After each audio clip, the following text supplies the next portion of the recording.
Hey YouTube, today I decided to do a video on the history of the US Marine Corps camouflage patterns, and starting off with the duck hunter pattern, also known as the frog pattern, used from 1942 till about the mid-60s during the escalation of Vietnam.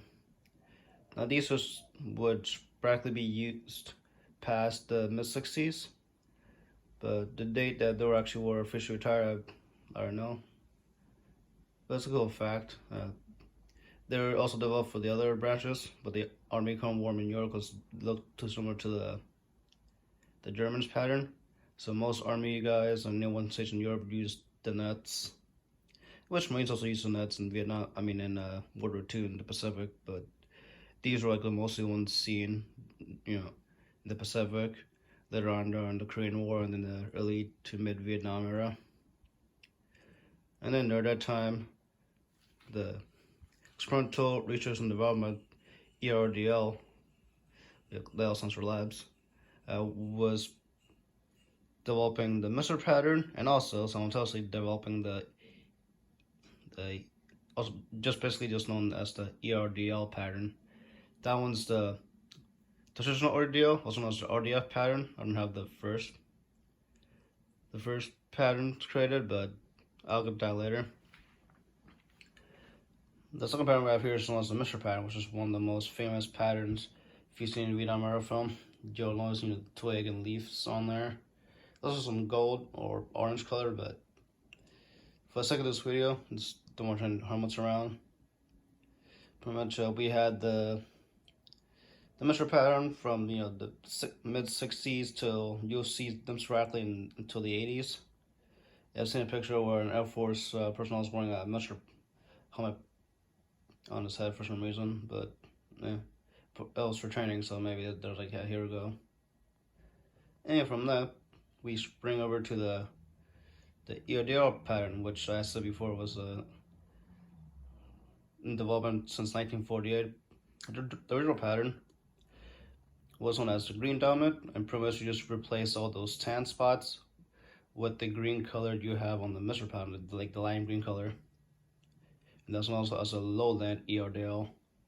Also, the original ERDL was blurrier, so the lines weren't as as focused as these are. So if you like original ERDL from like the first batch, the lines wouldn't be as crisp as they are right now. So you'll see freaking pretty much everything is be blurred in. These are this is like the last batch of ERDL, also known as translational ERDL, which pretty much was after this the M81 woodland camo came into service. Now this particular ERDL cover was made in 1981, so by the time they had all those blurry line problems fixed by them. Also, Highland ERDL, which was brown dominant, which this is pretty much look like this.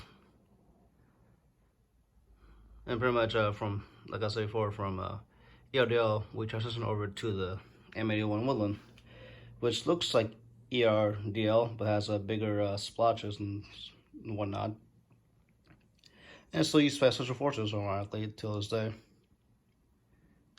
So not much I can say about this. This is an improved version of ERDL, and it's a classic.